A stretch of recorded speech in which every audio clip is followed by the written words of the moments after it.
Hello friends, welcome to the Jigno IAS academy. आज हम पढ़ेंगे जो 6th क्लास की हिस्ट्री की एनसीईआरटी है उसका चैप्टर 8। इससे पहले 1 to 7 चैप्टर जो है वो ऑलरेडी मैंने अपने चैनल पे अपलोड कर दिए हैं। आप जिग्नो आईएएस अकेडमी पे जाकर उसे एक्सेस कर सकते हैं, आप उसे इजीली देख सकते हैं। ठीक है, तो चलिए हम स्टार्ट करते हैं chapter 8, villages, towns and trade. ठीक है, अगर हम इसमें देखें तो ये स्टार्ट होता है आयरन लोग टूल्स एंड एग्रीकल्चर। आयरन का जो आयरन के टूल्स जो बनते हैं वो एग्रीकल्चर में किस तरह से यूज़ होते हैं और भी कौन सी चीज़ों में ये यूज़ होते हैं, इसके बारे में हम पढ़ेंगे। हमने देखा है कि जो आयरन है वो आजकल के टाइम में बहुत इजीली हमें अवेलेबल हो जाता है। बहुत सी चीज़ें हम अपने घर में यूज़ करते हैं जो आयरन की बनी हुई होती हैं। ठीक है, मोस्टली अगर हम देखें हमारे किचन में आयरन के और स्टील के कुछ बर्तन मिल ही जाएंगे। मोस्टली स्टील और आयरन के ही होते हैं जो हमारी डेली लाइफ्स के पार्ट होते हैं। ठीक है, और अगर हम देखें जो आयरन का यूज़ है उसका जो स्टार्ट हुआ था वो अराउंड 3000 ईयर अगो हुआ था। लेकिन कुछ लार्जेस्ट कलेक्शंस जो हमें आयरन टूल्स के मिले हैं, जो वेपन्स वगैरह आयरन्स के हमें मिले हैं, वो हमें मिले हैं मेगालिथिक बर्ल्स में, जो कि हम चैप्टर 4 में पढ़ चुके हैं। अराउंड 25 ईयर्स अगर हम देखें तो जो कुछ एविडेंस हमें जो आयरन टूल्स के यूज़ के ग्रो होने के मिले हैं वो हमें इस तरह से 100 ईयर्स अगो मिले हैं। और इसमें कुछ एक्सेस वगैरह इंक्लूडेड हैं जो कि फॉरेस्ट को क्लियर करने के लिए बनाई गई थी। और कुछ आयरन प्लवशर्स हैं जो कि ऑब्वियसली हमें खेतों में जुताई वगैरह करने के लिए यूज़ होता था। अगर हम देखें तो जो आयरन प्लवशर है वो बहुत ही ज़्यादा यूज़फुल है एग्रीकल्चर के प्रोडक्शन को बढ़ाने के लिए। लेकिन कुछ मोस्ट इंपॉर्टेंट चीज़ें हैं जिनमें से इरिगेशन एक है कि किस तरह से हम अपने प्रोडक्शंस को इंक्रीज़ कर सकते हैं। कुछ अदर स्टेप्स भी होते हैं लाइक अगर हम देखें तो किसी भी किंगडम की हम तमन्ना जो है वो किसी एक फ्लोरिश्ड विलेज के बगैर नहीं कर सकते। ठीक है, अगर कोई विलेज एरिया है तो ऑब्वियसली वहाँ पे खेती बाड़ी होगी। ठीक है, खेती बाड़ी होने से क्या होता है कि वहाँ पे अनाज उगते हैं, अनाज जो कि सभी एरिया में जाते हैं और लोगों को खाने पीने की चीज़ें प्रोवाइड होती हैं। क्योंकि बिना बिना खाना के कोई काम तो कर नहीं सकता, कोई भी राज्य बिना खाने के तो चल नहीं सकता। इस तरह से जो फार्मर्स हैं वो वहाँ पे खाना भी उगाते हैं और राज्य को टैक्सेस भी देते हैं, जिसके भरोसे राज्य जो होते हैं, जो किंगडम्स होते हैं, वो अपनी आर्मी वगैरह रखते हैं और भी उनके जो मेंटेनेंस होते हैं वो देखते हैं। तो जो फ्लोरिशिंग विलेजेस हैं उनके बिना किसी भी किंगडम की तमन्ना नहीं की जा सकती। तो अगर हम देखिए कुछ न्यू टूल्स जो कि एक सिस्टम को ट्रांसप्लांटेशन की ओर इंक्रीज़ किया, जो प्रोडक्शन को इंक्रीज़ किया, इरीगेशन भी यूज़ की गई। इरीगेशन अगर हम देखें तो होती थी through canals, wells, tanks and artificial lake. इन सब के थ्रू इरीगेशन परफॉर्म की जाती थी, जो कि किसी भी खेती के लिए बहुत ही ज़्यादा इंपॉर्टेंट पार्ट ये होता है। उसके बाद अगर हम देखें तो विलेजेस में रहते कौन थे। There are at least 3 different kinds of people living in most villages in southern and northern part of the subcontinent. Southern और नदर्न पार्ट में 3 टाइप्स के डिफरेंट काइंड्स ऑफ टाइप्स के पीपल रहते थे। और जो होते थे अगर हम देखें तो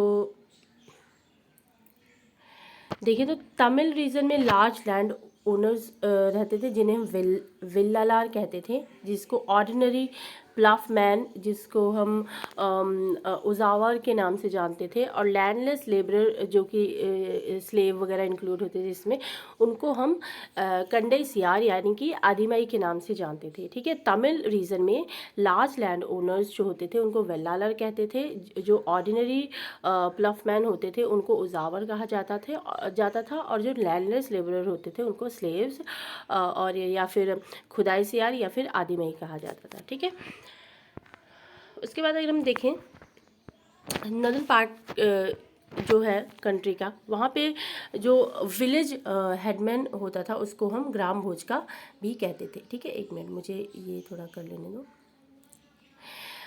द विलेज हेडमैन, जिसको हम ग्राम भोज का भी कहते थे, यूजुअली एक मैन होता था सेम फैमिली का जो कि एक हाईएस्ट पोजीशन लेता था। ठीक है, अपने जनरेशन्स के लिए उसको हम हेडमैन कहते थे।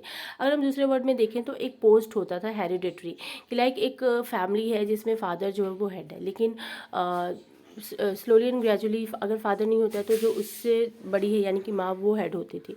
तो इस तरह से जो हेड मतलब जो बड़ा होता था फैमिली का वो हेड होता था।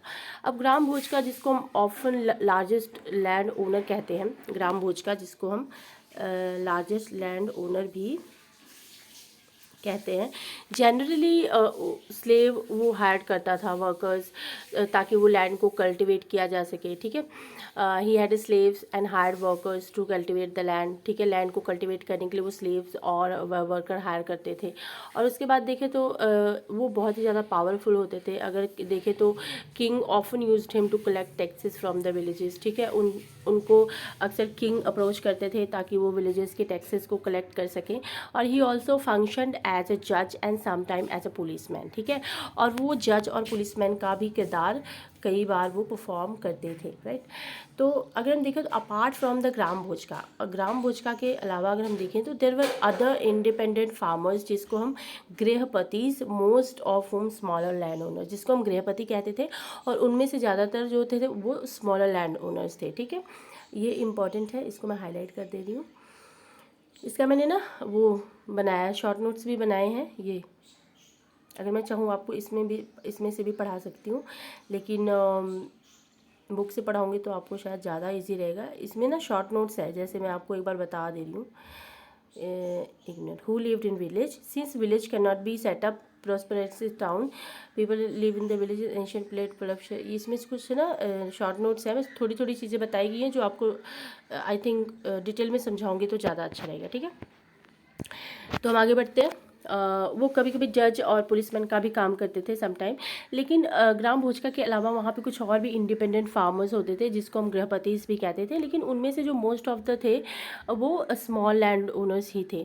तो अगर हम देखें तो there were man and women such as a dasa, kammakara, ठीक है। उसमें से कुछ औरत और आदमी होते थे जो कि दास और कामाकारा होते थे, जिनके पास उनका खुद का लैंड नहीं होता था, ठीक है। वो किसी दूसरे के खेत में काम करते थे ताकि वो अपनी लिविंग अर्न कर सकें, ठीक है। तो जो मोस्ट ऑफ विलेजेस होते थे वो वहाँ के कुछ क्राफ्ट पर्सन्स होते थे, जैसे ब्लैक स्मिथ, पॉटर एंड जैसे कोई एक विलेज है होता है तो विलेज में अलग अलग तरह के लोग होते हैं, ठीक है। तो कुछ जो होते थे लैंडलेस होते थे जो दूसरे के खेतों में काम करते थे अपनी लिविंग को अर्न करने के लिए, लेकिन कुछ लोग होते थे जो होते थे क्राफ्ट पर्सन्स, जैसे कि blacksmith, potter, carpenter and weaver, ठीक है। तो वो अपनी लिविंग जो अर्न करते थे वो इन सब चीज़ों के थ्रू करते थे, ठीक है। उसके बाद हम देखते हैं coins. Archaeologist have found several thousands of coin belonging to this period. अगर हम देखें तो coins which were use in 500 years were punched mark coin. अगर हम 500 ईयर्स पहले अगर हम देखें तो पंच मार्क कॉइन्स हमें वहाँ पे मिले थे, सच एज जो कि हमें यहाँ पे दिखाए गए हैं, ठीक है। ये हम देखें तमिल कॉम्पोजिशन संगम लिटरेचर के बारे में आप जानते ही होंगे। कंपोज्ड किया गया था 2300 ईयर्स अगो। और ये टेक्स्ट है जिसको हम संगम कहते हैं क्योंकि ये कंपोज किया गया था, कंपाइल किया गया था असेंबली में, जिसको संगम के नाम से जाना जाता था। तो इस वजह से इसको संगम लिटरेचर भी कहते थे। कुछ पोएट्स का एक संगम होता था और ये मदुरई सिटी में होता था। ये तमिल टर्म इसमें मेंशन की गई है और जो कि फाउंड हुआ था संगम लिटरेचर में, ठीक है। तो ये आप पंच्ड मार्क्ड कॉइन आप देख सकते हैं। उसके बाद पंच मार्क्ड कॉइन जो थे जनरली ये रेक्टेंगुलर शेप के थे और समटाइम्स स्क्वायर शेप और राउंड शेप के भी थे, लेकिन इस मेटल को कट आउट करके बनाया जाता था, किसी भी शीट को कट आउट करके। और कुछ फ्लैटेंड मेटल होता था, ठीक है, और कुछ स्फेरिकल बॉडी टाइप का मेटल होता था। इस तरह से इसको काट के बनाया जाता था। लेकिन कॉइन्स जो थे वो इंस्क्राइब नहीं थे, ठीक है, लेकिन कुछ स्टैम्प वगैरह पे यहाँ पे लगे थे। कुछ सिम्बल्स जो कि सिम्बल्स यूजिंग डाइस वगैरह, डाइस का यूज़ करके कुछ सिंपल और पंचेस बनाए जाते थे इस पर। और ये इसको हम पंच मार्क्ड कहते थे, पंच मार्क्ड कॉइन कहते थे, ठीक है। और ये कॉइन फाउंड होता था over most part of the subcontinent, जो कि इन सर्कुलेशन है टिल द अर्ली सेंचुरीज, ठीक है। अदर मीन ऑफ एक्सचेंज जो होते थे वो होते थे जैसे कि बार्टर सिस्टम आपने सुना होगा कि गुड्स के बदले गुड्स। अगर आपको टमाटर चाहिए तो टमाटर आप किसी और को दे दो, अगर उसके पास आलू है तो आप ले सकते हो। तो as carry the white paddy of their land, ठीक है, exchange for the salt of another, ये सब चीज़ें वहाँ पे एक्सचेंज के लिए यूज़ होती थी। ये शॉर्ट पोएम है from Sangam collection. As they carry a white paddy of their land to exchange it for the salt of Nada.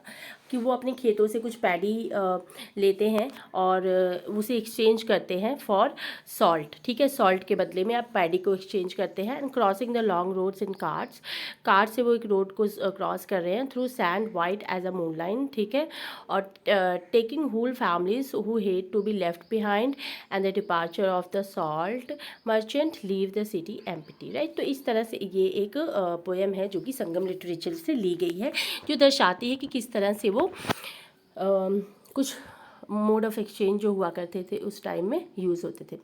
Cities with many functions, कुछ सिटीज़ होती थी किस तरह से फंक्शंस करती थी वो देखते हैं। अगर हम देखें तो सिंगल टाउन बहुत ज़्यादा इंपॉर्टेंट होता था फॉर वैरायटी ऑफ रीजंस। अगर हम देखें तो एक एग्जांपल है मथुरा का। मथुरा जो था एक इम्पॉर्टेंट सेटलमेंट था फॉर, अगर हम देखें तो मोर देन 25 ईयर्स का था ये। और इट वाज इम्पॉर्टेंट कि बिकॉज जो ये लोकेटेड था cross road of two major routes of travel and trade. जो ट्रेड के दो रूट से जहाँ पे ट्रेड के लिए ट्रैवल किया जाता था, ये दो रोड से क्रॉस होता था, from the north west to the east and from north to south, ठीक है, नॉर्थ वेस्ट से नॉर्थ ईस्ट और नॉर्थ से लेकर साउथ तक। तो there were fortifications around the city, ये सिटी के अराउंड ना एक फोर्टिफिकेशन हुआ करती थी एंड सेवरल श्राइन्स वगैरह होते थे। तो फार्मर्स और हर्डर्स जो होते थे वो एरिया को एडजॉइन करते थे और उस एरिया में जो फूड वगैरह प्रोवाइड करते थे लोगों के लिए जो उस शहर में रहते थे। और मथुरा जो था वो एक सेंटर भी था जहाँ पे कुछ स्कल्पचर वगैरह प्रोड्यूस होते थे। अगर हम देखें तो मथुरा जो था एक सेंटर था जहाँ पे कुछ स्कल्पचर्स वगैरह प्रोड्यूस होते थे अराउंड 2000 ईयर्स अगो। अगर हम देखें तो मथुरा जो था एक सेकंड कैपिटल बन चुका था कुशानास के लिए, जिसमें से वो कुछ हमने पढ़ा है कि मथुरा जो था एक रिलीजियस सेंटर था और वहाँ पे बुद्धिस्ट मोनास्ट्रीज, जैन श्राइन्स और भी कुछ इंपॉर्टेंट सेंटर थे for the worship of Krishna, ठीक है। मथुरा के बारे में हम जानते हैं जहाँ पे कृष्णा वगैरह कृष्णा का हमें निवास माना जाता है। तो कुछ इंस्क्रिप्शंस जो हमें सर्फेसेस पे मिले हैं जैसे स्टोन स्लैब, स्टैचू और कुछ फाउंड हुए हैं मथुरा में। जनरली हम देखें तो शॉर्ट इंस्क्रिप्शंस अगर हम देखें तो मिले हैं हमें वहाँ पे। इंस्क्रिप्शंस रिकॉर्डिंग गिफ्ट्स जो कि आदमियों के द्वारा बनाए गए हैं, समटाइम्स वुमेंस भी बनाती थी, मोनास्ट्री, श्राइन्स, और वहाँ पे कुछ दे वर मेड बाय किंग्स, कुछ किंग्स और क्वींस के द्वारा भी बनाई गई थी। ऑफिसर्स, मर्चेंट्स और क्राफ्ट्स पर्सन जो वहाँ उस सिटीज़ में रहते थे उनके द्वारा भी कुछ स्कल्पचर्स वगैरह बनाए गए थे। और अगर हम देखें तो कुछ इंस्टेंस इंस्क्रिप्शंस फ्रॉम मथुरा जो कि गोल्ड स्मिथ में मेंशन है, black smith, weaver, basket maker, garland makers and perfumers, ये सब चीज़ें वहाँ पे मेंशन है, ठीक है। क्राफ्ट्स एंड क्राफ्ट्स पर्सन, ठीक है। तो ये हम देखें तो नॉर्दर्न ब्लैक पॉलिश वेयर, ये एक hard wheel made metallic looking ware है जो कि शाइनी ब्लैक सरफेस से बना हुआ होता है। ये यूज़ होता है expose the earthenware to very high temperature, ये बहुत हाई टेम्परेचर में इसको पकाया जाता है, ठीक है। उसके बाद ये इसका जो ब्लैक होता है वो आउटर सरफेस ये बिल्कुल शाइन करने लगता है, एक फाइन ब्लैक स्लिप बन जाता है जो कि एक पॉटरी को बहुत ही मिरर लाइक शाइन लुक देता है ये, ठीक है।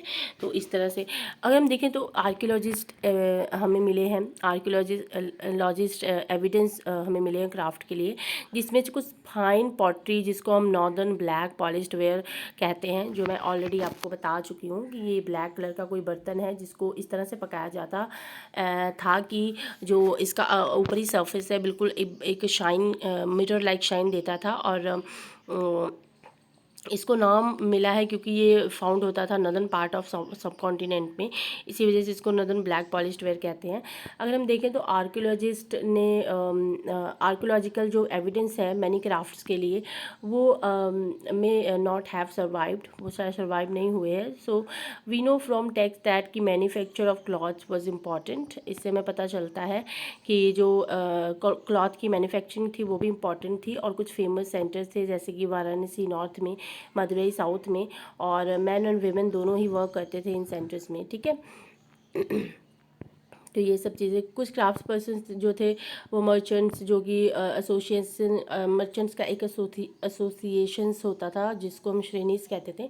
श्रेणीज जो थे वो क्राफ्ट पर्सनस थे, वो ट्रेनिंग प्रोवाइड करते थे और कुछ रॉ मटेरियल प्रोक्योर करते थे, डिस्ट्रीब्यूट करते थे फिनिश्ड प्रोडक्ट को। और श्रेणीज जो थे मर्चेंट्स की, वो ऑर्गेनाइज करती थी ट्रेड को।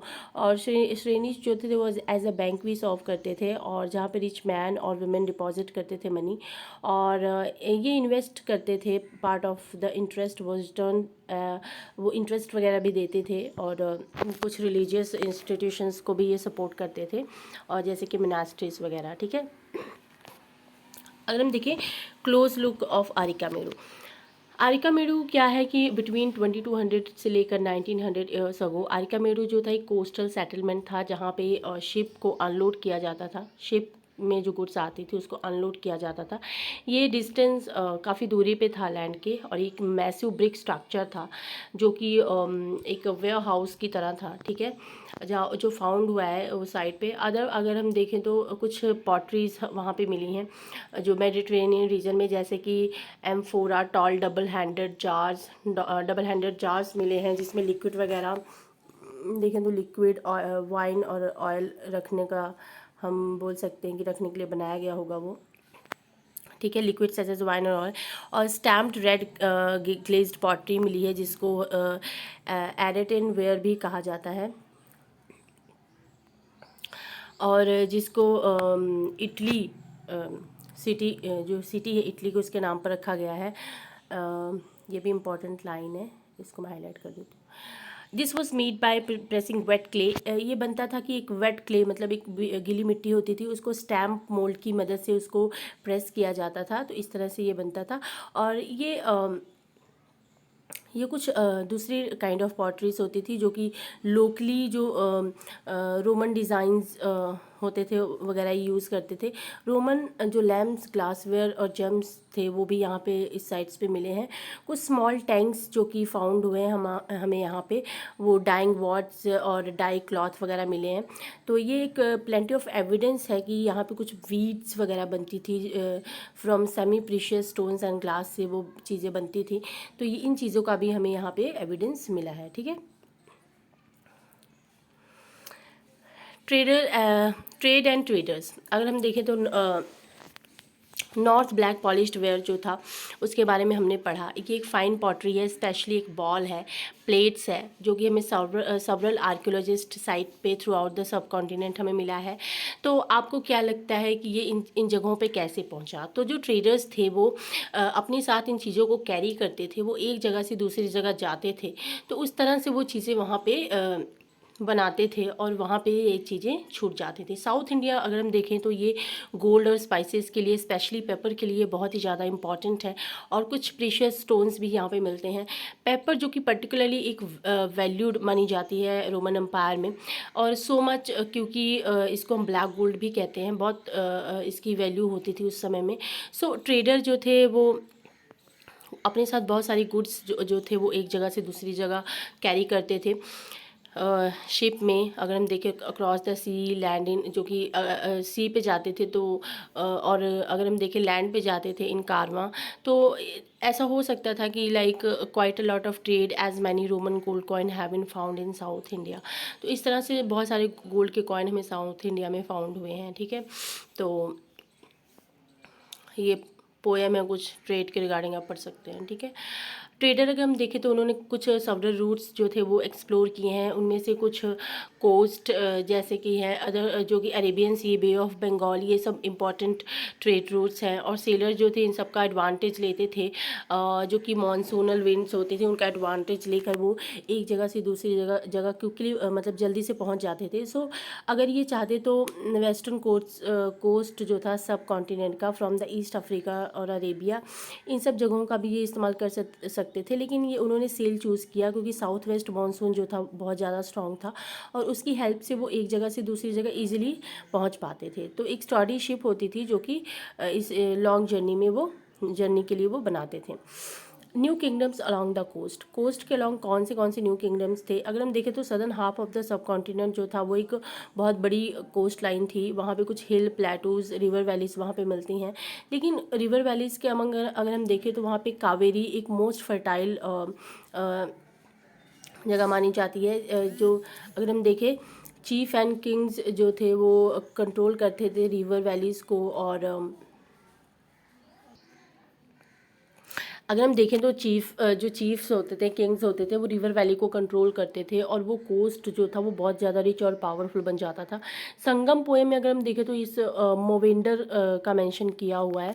ठीक है, ये इंपॉर्टेंट क्वेश्चन बन सकता है, ये मैं हाईलाइट कर देती हूँ। मोवेंडर को मेंशन किया गया है, ये एक तमिल वर्ड है। इसका मतलब है Tamil word meaning 3 chiefs used for heads of 3 ruling families. 3 chiefs को ये मेंशन करता है जो कि 3 रूलिंग फैमिलीज के हेड है, जैसे कि चोला, चेरा एंड पांड्याज, जो बहुत ही ज़्यादा पावरफुल बन जाते हैं साउथ इंडिया में अराउंड 2300 ईयर्स अगो, राइट। तो हर 3 चीफ के पास 2 सेंटर्स ऑफ पावर होती थी और 1 इनलैंड। ठीक है, तो एक इनलैंड में और एक जो था ऑन द कोस्ट। तो उनमें से 6 सिटीज़ जो थी वो बहुत ज़्यादा इंपॉर्टेंट होती थी, जिसमें था पुहार और Kaveripattinam, port of Cholas, Madurai and capital of Pandyas, right. तो अगर जो चीफ होते थे वो रेगुलर टैक्सेस नहीं कलेक्ट करते थे, तो इंस्टेड वो डिमांड करते थे, रिसीव करते थे कुछ गिफ्ट्स फ्रॉम द पीपल, और इस तरह से वो जो मिलिट्री एक्सपीडिशंस थी उसको साथ ले जाते थे और कलेक्ट करते थे tribute from the neighbouring areas. और वो कुछ वेल्थ जो थे वो अपने पास रखते थे, लेकिन कुछ जो थे वो सपोर्टर्स जो थे उनके और जो मेंबर्स वगैरह थे, फैमिली, सोल्जर्स, पोएट्स, उनमें वो डिस्ट्रीब्यूट कर देते थे। लेकिन कुछ पोएट्स जो थे, जो कि कुछ कॉम्पोजिशंस हमें मिली हैं, जो संगम कलेक्शंस कंपोज्ड पोएम जो कि चीफ्स वगैरह को प्रेज करने के लिए, उनको रिवॉर्ड करने के लिए लिखी गई हैं। Precious stone, gold horses, elephant chariot, इन सब चीज़ों के बारे में उसमें उल्लेख किया गया है। अगर हम देखें तो around 200 years later dynasty known as a Satavahana, जो कि बहुत ही ज़्यादा पावरफुल बन जाती है वेस्टर्न इंडिया में।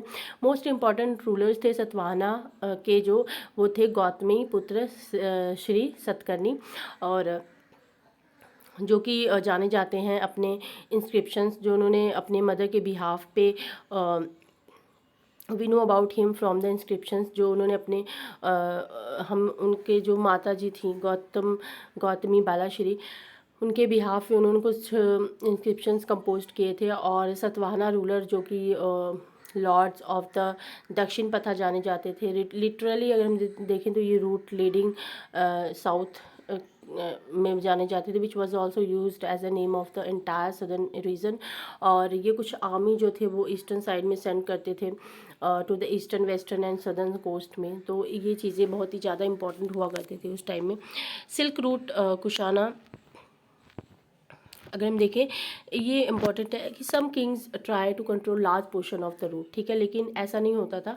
दिस वाज बिकॉज कि उनका जो बेनिफिट होता था टैक्सेस का, ट्रिब्यूट का, गिफ्ट का, वो ट्रेडर से मिलता था, जो कि एक जगह से दूसरी जगह जाते थे। तो जो वापस आते थे तो ऑफन वो ट्रेडर्स को प्रोटेक्ट करते थे जो उन रास्तों के थ्रू पास होते थे। जो किंगडम्स होते हैं नियर अबाउट दिस, वो रास्तों के नेड़े, तो वो उनको प्रोटेक्शन प्रोवाइड करते थे। अक्सर जो रॉबर्स होते थे उनको लूट लिया करते थे, तो उनसे उनको वो प्रोटेक्ट करते थे। अगर हम देखें तो best known of the rulers who control the silk route were Kushanas जो थे बहुत ज़्यादा इंपॉर्टेंट रूलर्स थे जिन्होंने सिल्क रूट को कंट्रोल किया। और वो central Asia, north west India around 200 years ago उन्होंने रूल किया। और देयर 2 मेजर सेंटर्स थे, वो थे पेशावर एंड मथुरा। तक्षशिला जो था वो भी उनके किंगडम में इंक्लूड था।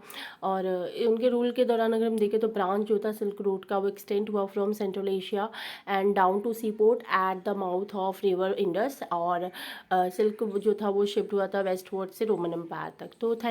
तो आई थिंक ये चैप्टर यहाँ पे ख़त्म हो चुका है। आई होप आपको समझ आया होगा। अगर आपको कोई भी इसमें मुश्किल लगता है कोई चीज़ समझना, तो आप मुझे कमेंट बॉक्स में बता सकते हैं। आप इस लेक्चर को देखने के बाद अगर आपको ज़रा सा भी पसंद आया हो तो सब्सक्राइब कर दें, और अगर नहीं भी पसंद आया हो तो भी सब्सक्राइब कर दें। मैं आगे इम्प्रूव करने की कोशिश करूँगी, और I need your support, so keep watching this lecture. Thank you so much, thanks for watching.